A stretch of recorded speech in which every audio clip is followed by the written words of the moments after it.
Ráðstefnan sett, gott fólk og ekki eftir neinu að bíða. Hér tala í fyrstu atrennu þrír fulltrúar okkar hér sem eru í fyrsta lagi Þóroddur Bjarnason, í öðru lagi Kjartan Ólafsson og í þriðja lagi Albertína Friðbjörg Elíasdóttir. Og ég velti fyrir mig hvort þið viljið ekki sitja hérna. Þetta glæsilega fólk sem tala hér í fyrstu sessjón. En fyrstur tekur hér til máls Þóroddur Bjarnason sem prófessor við Háskólann á Akureyri og hann nefnir sitt erindi 200 ára höfuðborgarstefna. Gerðu svo vel, Þóroddur.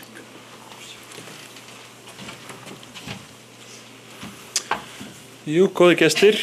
Ég ætla nú að fara með ykkur hérna í smá tímaferðalag á 15 mínútum til þess að svona aðeins reifa það hvernig við lentum þar sem við erum stödd og svona leggja aðeins þann grunn undir það sem að framfera á þessu málþingi. Og ég held að sé ágætt að byrja hér árið 1801 að þá er Reykjavík stærsti og eini þéttbýliskjarni landsins með 307 íbúa. Og ef við reynum að ímynda okkur svona þessa stærð þá getum við hugsað okkur sko Hólmavík. Hólmavík eru núna 2015 337 íbúar og við getum ímyndað okkur Ísland ef að Hólmavík væri eina þéttbýliskjarnin og við hinn byggjum í sveit þar sem við stundum við sjálfstjórnarbúskap og þá höfum við nokkurn veginn myndað því hvernig þessi staða var. En þetta litla veikburðarþorp að það var nú tiltölulega nýtilkomið og það var sko einlega, við getum sagt, þetta var kannski fyrsta verkefni Byggðastofnunar sem að hét reyndar á þeim tíma Skúli fógeti og það var ekki ríkissjóður Íslands heldur ríkissjóður Danmerkur sem fjármagnaði verkefnið og það gekk út á eins og önnur verkefni Byggðastofnunar, gekk út á það að reyna að efla atvinnulífið, að koma inn með peninga og fjárfestingar til þess að fara af stað með starfsemi sem að var ekki ætlað endilega að skila hagnaði, heldur að reyna að koma einhver á stað í brothættri byggð á köldu svæði sem var Ísland. Og innréttingarnar sem eru stofnaðar 1751, það er gert með dönsku fjármagni nákvæmlega til þess að reyna að hjálpa þessu kalda svæði. Og þær ganga fram til byrjuna 19. aldar, hættaloksins 1803 og á þeim tíma þá verður kannski svona þessi hugmynd uppbyggingu á þéttbýliskjarna, verður kjarnin í byggðastefnu sem er að mótast þar sem að embættismenn á Íslandi, danskir embættismenn og ungar sjálfstæðishetjur Íslendinga sem sitja á börum í Kaupmannahöfn er að ræða það hver er framtíðin, hvernig getum við byggt, hvernig getum við fært nútíma samfélagið til Íslands. Og það sem að menn gera á þessum tíma er nákvæmlega það að þeir byrja að flytja stofnanir. Og Hólaskóli lagður niður og skólinn í Skálholti lagður niður og skólastarfsemin er flutt í hrörlegt og hriplegt hús í Reykjavík, í litla þorpinu, sem var kallað Hólavallaskóli. Og starfaði þar til 1805 þegar menn gáfust upp á aðbúnaðinum og fluttu skólann til Bessastaða. Nú 1795 er landfógetinn fluttur til Reykjavíkur, stiftamtmaðurinn 1804. Nú biskuparnir sem höfðu verið á Suðurlandi og Norðurlandi, þau embættir eru lögð niður og það er stofnað nýtt embætti biskups í Reykjavík. Nú landsyfirréttur þegar hann er stofnaður, þá er hann stofnaður í Reykjavík. Stiftsbókasafnið sem það síðan verið landsbókasafn 1818. Prentsmiðjan er flutt frá Hólum svona í áföngum, hún er flutt fyrst í Borgarfjörðin og svona flutt í Viðey og svo er hún loks flutt til Reykjavíkur. Nú landlæknisembættið, það er flutt í Reykjavíkur, það finnur reyndar ekki langt, það fyrir að Seltjarnarnesinu og 1834. Þegar Alþingi er endurreist, það verða mikla deilur á að endurreisa Alþingi á Suðurlandi eða á að nota það líka til þess að reyna að búa til hennar krítiska massa sem þetta litla þorp er og það er ákveðið að gera það. Og svo kannski lokast hringurinn 1846 þegar að skólinn er fluttur frá Bessastöðum aftur til Reykjavíkur og lærðiskólinn er stofnaður í Reykjavík. Nú þegar að menn eru að koma atvinnulífinu af stað og það er náttúrulega fjármagnið sem skiptir svo miklu máli. Landssjóður leggur peningi að stofna Landsbanka Íslands árið 1886 og það er nú svona Það einlega þrjár sögur sem fara þeirri stofnun. Fyrsta lagi það að fyrsti sem fekk lán var stúdent í Reykjavík, námsmaður í Reykjavík sem vantaði penning. Númer 2, að héraðshöfðingjar kvörtuðu sáran undan því að það væri lítill vilji hjá Landsbankanum til að lána út fyrir kvosina. Og 3. var það að það var ekki staðið við loforðum það að stofna útibú allt land. Þannig að 1886 þetta hljóma nú samt allt saman kunnulega. Nú, það sem að fékkst út úr þessu, þetta svo sem skotgekk, 1889, að þá er það sem þá er Reykjavík með 3800 íbúa tæpa og höfuðborgarsvæðin sem við köllum það núna, taka Hafnarfjörðinn og svæði þar á milli, eru 4300 íbúar. Þannig að þá höfum við náð þeim árangri á þessum tíma að fara frá því að vera með 1 þorp á stærð við Hólmavík yfir það vera með 1 þorp á stærð við Vestmannaeyjar.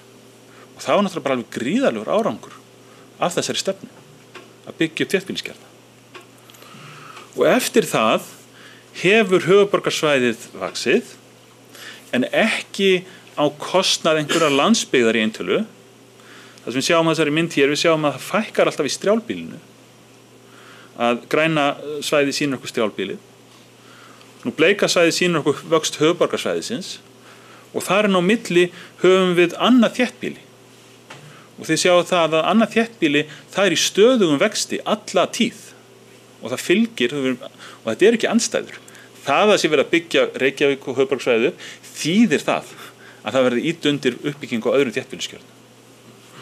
Hins vegar vex höfuðborgarsvæðið hraðar heldur en önnur svæði og við berum höfuðborgarsvæðið saman við Akureyri og við bara stillum þetta á 100 árið 1889 þá sjáum við vaxtalínurnar fyrir höfuðborgarsvæðið annars vegar og Akureyri hins vegar.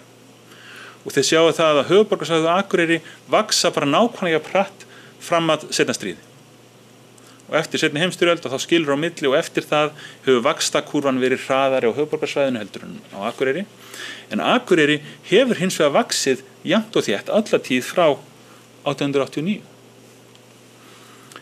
Það sem er athyglisvert í þessu, þið heyrið, það var nú síðast í morgun sem einhver var að segja í útvarpinu að Reykjavíkingar og höfuðborgarbúar að gera ráðstafinu að þeir eru 70.000 eftir árið 2040. Það er alltaf að reikna með því að fólksfjölgunin sé veldisvöxtur. Ef við horfum þessa línu hér, þá sjáum við svolítið athyglisvert. Höfuðborgarsvæði vex ekki veldisvexti. Á öllum þessum tíma eftir stríð frá 1945 til dagsins í dag að þá fjölgar að meðaltali 2168 á höfuðborgarsvæðinu.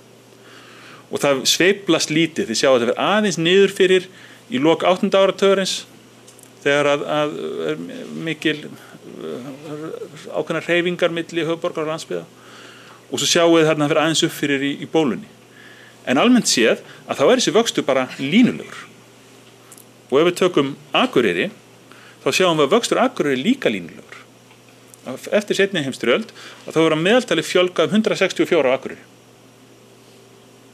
Og það sem er athyglisvert að hugsa í þessu sambandi er að við erum að fara hérna frá lýðveldisstofnuninni. Við förum í gegnum kalda stríðið, uppbyggingun á varðandi herinn og síðan þegar herinn fer, það hefur engin áhrif á þessa línu. Síldarævintýri, við höfum skuddhóðaravæðinguna, við höfum kvótakerfið og það er alls konar breytingar að verða í alls konar byggðarlögum en hvort sem við horfum á höfuðborgarsvæðið Akureyri að þá er þetta bara línulegt. Það verður engin áhrif þessar sveiflur sem er að verða, kaupfélag Eyfirðinga, vöxtur þess, gullöld KEA og síðan þegar að KEA hættir atvinnustarfsemi, við sjáum ekki áhrif á mannfjöldan. Háskólinn á Akureyri kemur inn, við sjáum ekki áhrif. Það sem við erum að horfa á seiglu þessara þéttbýliskjarna. Það er að segja hlutinni breytast og ætt tekur það öðru en þeir vaksa bara tiltölulega línulega. Nú, góðærið og hrunið, við sjáum þess ekki mikinn stað í mannfjöldabreytingunni. Þetta er bara stöðug þróun. Uppbygging á stóriðju á suðvesturhorninu og hérna fyrir austan okkur. Við sjáum enginn högg á þessum línum, þetta bara vex og vex. Og þess vegna ég var nú spurður fyrir nokkrum dögum hvort að maður sjáu nú ekki mikil áhrif á mannfjöldaþróun af ferðamanna iðnaðinum. En það er svo sem bara sama sagan. Að þetta eru miklu þyngri kraftar sem eru hérna að verki. Þannig að við getum sagt höfuðborgarsvæðið, allan tíman frá seinni heimsstyrjöld hefur fjölgun verið rúm 2000, ef við tökum bara síðustu 5 árin fyrir höfuðborgarsvæðið, þá fjölgar líkur rúm 2000. Á Akureyri fjölgun 164 á ári, síðustu 5 árin 124. Ef við hins vegar tækjum litlu svæðin hérna í kring, þéttbýliskjarnana og það sem að byggjast upp í kringum Akureyri, að þá bara lægin alveg á línunni. Og vöxturinn þetta er svo stöðugur vöxtur. Þannig að þegar við horfum á Akureyri þá verðum við að velta fyrir okkur hvaða áhrif hefur þetta á Norðurlandið. Og hér er mynd af Norðurlandinu, og hér erum við með frá Húnavatnssýslunum, Skagafjörðinn, Eyjafjörðinn og norður og suður Þingeyjarsýslu. Og þetta sýnir hlutfallslega stærð þéttbýliskjarna. Og þá sjáum við þetta þó að við gleymum því stundum að það liggur einhver svona pólitískur Kínamúr hér í gegnum Tröllaskagann sem skiptir Norðurlandi vestra frá Norðurlandi eystra. Að þá sjáum við þetta að við erum óskaplega vel í sveit sett að þessu leitinu til. Við erum með mjög öflugan byggðakjarna akkurat í miðju Norðurlandi. Og í rauninni getum við sagt að þetta lítur kannski einhvern veginn svona út. Við erum með Akureyri og svo erum við með 3 svæði sem eru hver sín sérkenni sem eru svona nokkurn veginn jafn stór. Það er Norðurland vestra, það er Eyjafjörðurinn og Þingeyjarsýslurnar sem eru þessi 3 hnappar og svo er það Akureyri. Og það eru þetta þannig að það styður gríðarlega mikið við litlu byggðakjarnana að hafa Akureyri, en Akureyri væri ekki hérna án þeirra. Þannig að þetta er ekki þannig að eitt sé að vaxa á kostnað hennar, þetta hjálpast allt saman að, en við þurfum þetta að hafa áhyggjur af því að Akureyri hefur verið á þessu stöðuga vaxtarkurvu, hinn svæðin hafa ekki verið. Það fækkar í sveitunum, það er svona, hefur verið kannski meiri stöðnun annar staðar. Uppbyggingin á Siglufirði og í Fjallabyggð er alveg gríðarlega mikilvæg fyrir fólk norður frá, en líka gríðarlega mikilvæg fyrir Akureyringa. Svo uppbyggingin sem er að vera á Húsavík skiptir gríðarlega miklu mál fyrir Þingeyjarsýslurnar og líka fyrir okkur. Þetta er ekkert sér og söm, það sem hjálpar einu, það hjálpar öðrum. Og á sama hátt getum við sagt, það sem er kannski mikilvægast fyrir Akureyri akkurat núna, er að það sé hleypt lífi í Norðurlandi vestra. Þetta er ekki, það er ekki þannig þegar einn græðir þá tapar annar. Og þetta, ef við horfum á þessa mynd hér og hugsaum hvað hún þýðir.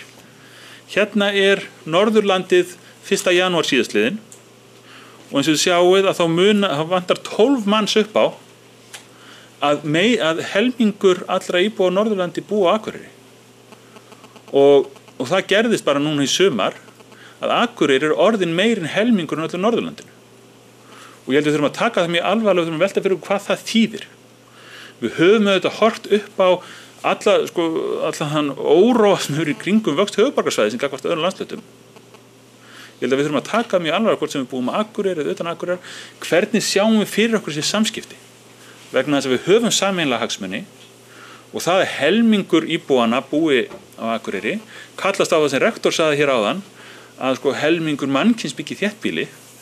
Á Norðurlandi þá er helmingur Norðlendinga sem búa á Akureyri miklu fleiri þéttbýli, þau tökum alltaf þéttbýliskjarnana.